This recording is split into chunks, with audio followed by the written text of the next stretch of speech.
लिहाजा एक जिंदगी का दुख है कि मैं अपनी औलाद ਨੂੰ ਜਾਣ ਲੱਗਿਆ ਹੱਥ ਨਹੀਂ ਲਗਾ ਸਕਿਆ। ਤਾਬੂਤ ਦੇ ਵਿੱਚ ਸੀ ਨਾ, ਖੁਸ਼ਾਬ ਲੈ ਗਏ ਸਨ। ਇੱਥੇ ਰੱਸੀ ਪਹਿਲੇ ਹੀ ਲੈ ਲਈ ਦੀ ਸੀ, ਗੱਡੀ ਦੇ ਵਿੱਚ ਰੱਖੀ ਦੀ ਸੀ। ਬੱਚੇ ਨੂੰ ਬਿਲਕੁਲ ਰੱਬ ਨੇ ਹਿਫਾਜ਼ਤ 'ਚ ਰੱਖਿਆ ਆਪਣੀ, ਕੋਈ ਅਜ਼ਾਜ਼ ਆਇਆ ਨਹੀਂ ਸੀ। ਵਸੀਮ ਭਾਈ, ਇਹਦੇ ਵਿੱਚ ਜਿਤਨੇ ਸਾਡੇ ਹਕੂਮਤੀ ਇਦਾਰੇ ਹਨ, ਜਿਤਨੇ ਸਰਕਾਰੀ ਅਫਸਰਾਨ ਬਾਲਾ ਹਨ, ਉਹਨਾਂ ਦਾ ਰਵੱਈਆ ਇਸ ਸਾਨੇ ਦੇ ਵਿੱਚ ਤੁਹਾਡੇ ਨਾਲ ਕਿੰਨਾ ਰਿਹਾ? ਕਿਆ ਤੁਹਾਡੇ ਨਾਲ ਕਦਮ ਕਦਮ ਸਾਥ ਖੜੇ ਰਹਿਣ? ਬਿਲकुल ਕਿੰਨਾ ਰਵੱਈਆ हैदराबाद ਦਾ ਮੇਰੇ ਤੋਂ ਲੈ ਕੇ ਆਦਮੀ यानी कि मेरी हैसियत बराबर और बड़े तो बड़ा मेरे नाल खड़े रहन। बहुत अच्छा तावन 6 ਦੇ 6-7 ਜਿਹੜੇ ਮਹਿਕਮੇ ਨੇ, DPO ਸਾਹਿਬਾ, SHO ਸਾਹਿਬ, ਕੁਛ ਆਪਣੇ ਦੋਸਤ ਅਜਮਨ ਤਾਜਰਾਨ, ਫਰੂਜ਼ ਸਾਦਕ ਸਾਹਿਬ, भाई मुर्तज़ा कसाई साहब, यानी कि इस तरह एक अपना तुसा भी भाई हयात थोड़े भी यानी कि जिंदी जाग दी मिसाल है कि तुसा भी बहुत ज़्यादा इस चीज़ का उठाया। फिर उस तो बाद होर भी मसलन न्यूज़ रिपोर्टर इन राशिद ते अपना और मतलब तहसील कैदाबाद हर बंदा ਤੁਹਾਡੇ ਦੁੱਖ ਦੀ ਇਸ ਘੜੀ ਦੇ ਵਿੱਚ ਤੁਹਾਡੇ ਨਾਲ ਆਈ, ਉਸ ਬੰਦੇ ਆਵਾਜ਼ ਉਠਾਈ ਤੁਹਾਡੇ ਵਾਸਤੇ। ਤੇ ਕਿਆ ਉਸ ਦੀ ਆਵਾਜ਼ ਉਠਾਉਣ ਦੀ ਵਜ੍ਹਾ ਤੋਂ ਕੁਝ ਕੀ ਤੁਹਾਨੂੰ ਮਹਿਸੂਸ ਹੋਇਆ? ਕੋਈ आवाज़ अपनाइत मिली, इतनी अपनाइत मिली कि बच्चा वो जो नुकसान हो गया। लेकिन इस तरह होया ना कि मैं की कह सकता कि कैदाबाद एक बारी जिस तरह तस्वीर जुड़ जाती, इस तरह मेरे नाल जुड़ गए और हर किसी ने अपना दुख समझा। तुसा भी अपना दुख समझा, बेटा समझ के तुसा नाल चले हो। और 7 दिन जड़ा ना जी ऑपरेशन रहा। असा बार बार SHO ने ही कह रहे भाई बच्चा जिंदा कि तो होर चेक करो, लेकिन उन्होंने मुकम्मल यकीन हो चुके दस कि बच्चा इन्होंने यानी कि गिरा दिता है।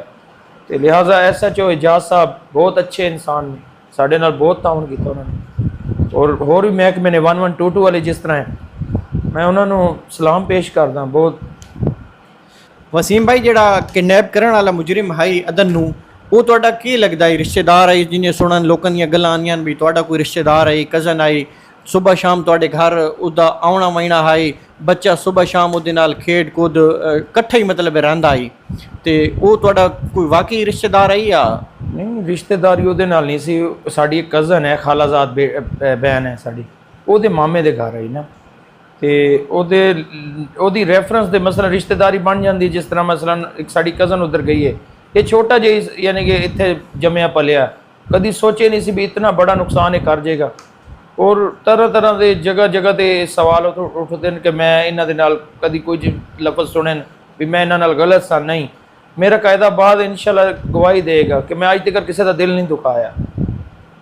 वसीम भाई, सुनने जितने मूँह उतनियां गल्लां लोकां दियां सुनने चाहता भी तुसा उन्हां दे कोई पैसे का मामला है बई तुसा कोई तुहाडे भाई बाहर होंदे न ते ओह वीजे का कोई चक्कर आई, वो तुहानू रक्षा वेच के दुकान वेच के ते तुहानू पैसे दित्ती वधाई ते पैसे जिन्हें लोग आखदे न बई तुसा उन्हां दे पैसे जिहड़ा ना बई खा गया है, जिस वजह तू उस मजबूरन तुहाडे कोल पैसे मंगदा रहा है, तुसा उन्हूं वापस ना कर रहे, मजबूरन उस एक कदम उठाया, ना चाहते हुए उस कोल ये जिहा हादसा हो गया।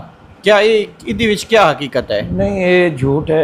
इस फैमिली दे उल्टा कभी पैसे नहीं असा इन्हों को ले, उल्टा इन्होंने दिते ने। साढ़े भाई दे क्रैशेज आए 2013 के यानी कि, लेकिन वो लास इस तरह कि मसलन अपनी यानी कि दुकान के असा लास किया है, लोगों का भी लास होया यानी कि, लेकिन इस घर के अस अज तक पैसे नहीं किए, ना वीजे वास्ते इन्हों को पैसे लेन। लिहाजा ये इन्हों अपने ही मन घरत कहानियां ने लोगों दी, लिहाजा इस तरह होर कोई तरह की गल नहीं है।